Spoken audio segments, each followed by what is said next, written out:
Pada kesempatan kali ini, kami akan menjelaskan mengenai pengolahan limbah padat B3 rumah sakit. Video ini dibuat untuk memenuhi tugas mata kuliah pengantar kimia lingkungan yang diampu oleh Ibu Vina Amalia SPD MSI. Kenalan dulu yuk sama kelompok 8. Yang pertama ada Balkis Yumna Kalsum, yang kedua Eliana Nurafifah Gofur, yang ketiga Melina Wayeningrum. Yuk langsung aja lanjut ke videonya. Penularan virus corona belum dapat dikendalikan setelah pandemi berjalan lebih dari 10 bulan dan memakan banyak korban jiwa. Hal ini terlihat dari terus bertambahnya COVID-19 di tanah air. Berdasarkan data, pada Rabu 6 Januari 2021 terdapat 8.854 kasus baru COVID-19. Dengan demikian, total ada 788.402 kasus COVID di Indonesia terhitung sejak kasus pertama diumumkan pada 2 Maret 2020. Kebutuhan akan layanan rumah sakit pun semakin bertambah. Hingga saat ini terdapat hampir 2.400 rumah sakit. Maka limbah medis yang dihasilkan pun semakin meningkat. Selama bulan Maret sampai April 2020, jumlah limbah medis terdata hampir 341 ton per harinya. Dan jika tidak dikelola dengan baik dan benar, akan berdampak negatif bagi kesehatan dan lingkungan.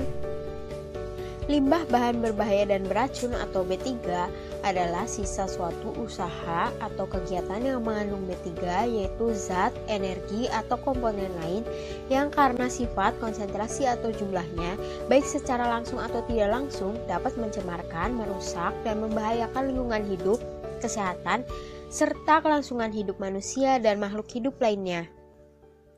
Dalam karakteristiknya yaitu mudah meledak, mudah terbakar, reaktif, beracun, infeksi,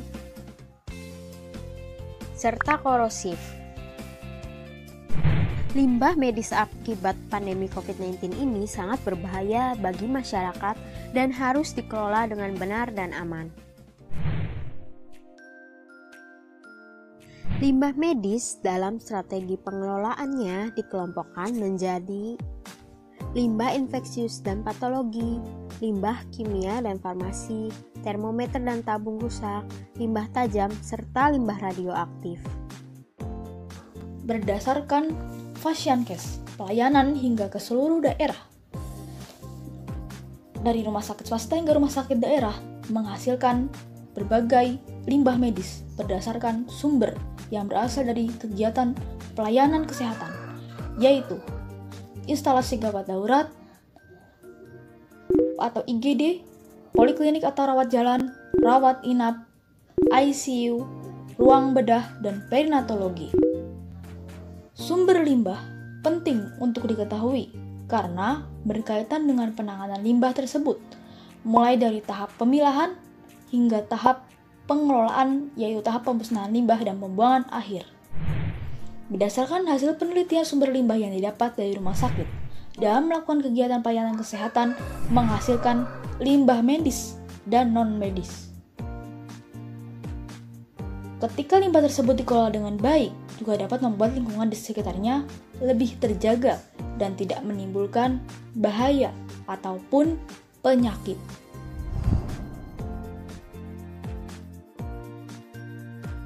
Rumah sakit memberikan dampak positif sebagai sarana untuk meningkatkan derajat kesehatan masyarakat. Namun memberikan dampak negatif juga loh, yakni penghasil limbah.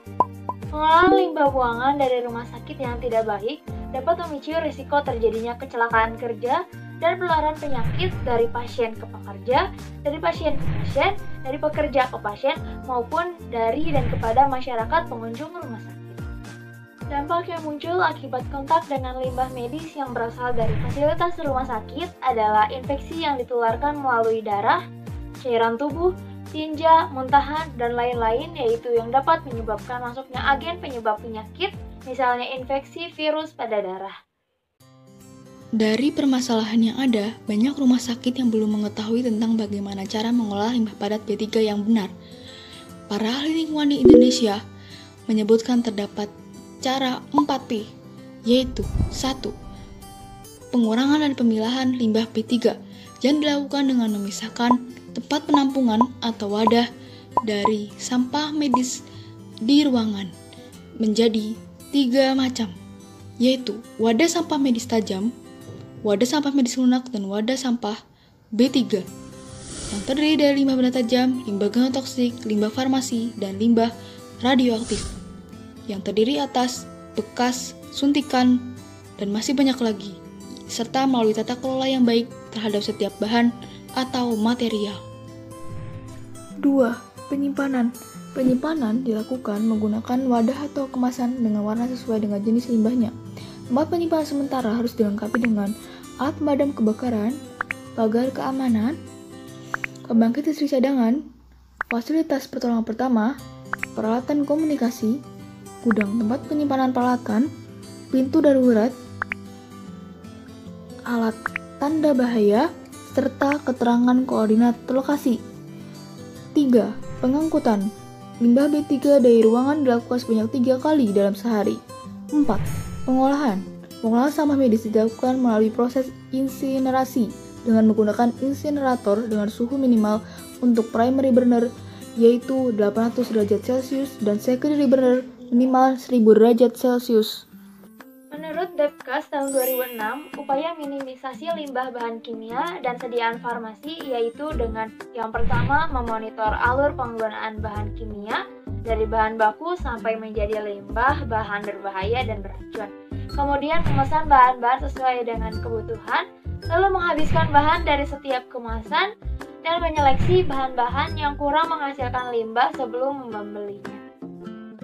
Kebijakan pengelolaan limbah B3 dari Fasilitas Pelayanan Kesehatan menurut Direktur Verifikasi Pengelolaan Limbah B3 dan Limbah Non-B3, Dirjen Pengelolaan Sampah, Limbah, dan B3 dapat digunakan beberapa teknologi dalam upaya minimalisir limbah seperti penggunaan insinerator, autoclave, dan gelombang mikro. Insinerator. Teknologi insinerator rumah sakit adalah sebuah alat penghancur limbah berupa tungku pembakaran yang didesain secara sempurna dalam sistem pembakaran dengan menggunakan berbagai media bahan bakar. Ruang utama beroperasi dalam mode tanpa udara atau pirolisis dan ruang sekunder bekerja di bawah mode udara berlebih. Setiap insinerator dilengkapi dengan sistem gas buang yang dibuat khusus untuk menghilangkan polutan gas sebelum dibuang ke atmosfer sehingga didapatkan gas buang yang bebas asap. Autoclave. Autoclave memanfaatkan sistem pengolahan limbah B3 secara terintegrasi dengan memanfaatkan sistem pencecahan dan sistem sterilisasi dalam satu unit alat, sehingga diharapkan dapat mengurangi sifat infeksius. Tahap pertama, limbah B3 dicacah terlebih dahulu, kemudian hasil cacahan akan masuk ke chamber dan disterilisasi hingga suhu 138 derajat Celcius selama 30 menit. Setelah disterilisasikan, maka dilanjutkan dengan tahapan normalisasi suhu sekitar 10 menit sebelum hasil olahan dikeluarkan. Gelombang mikro. Pengoperasian gelombang mikro dilakukan dengan temperatur 1000 derajat Celcius dengan waktu tinggal paling singkat 30 menit. Teknologi ini berfungsi untuk mengelola limbah medis berbahaya dengan cara menghancurkan dengan pisau baja yang berputar 1500 rpm dan dilakukan sterilisasi dengan suhu konstan mencapai 100 derajat Celcius selama 30 menit. Semua proses dilakukan dalam satu kamar yang tertutup dan teknologi dengan ketersediaan panel kontrol. Hasil akhir dari pengelolaan berupa cacahan dan limbah sudah non-infeksius, serta berat sampah dapat berkurang sampai 85%. Sekian yang dapat kami sampaikan. Terima kasih sudah menonton.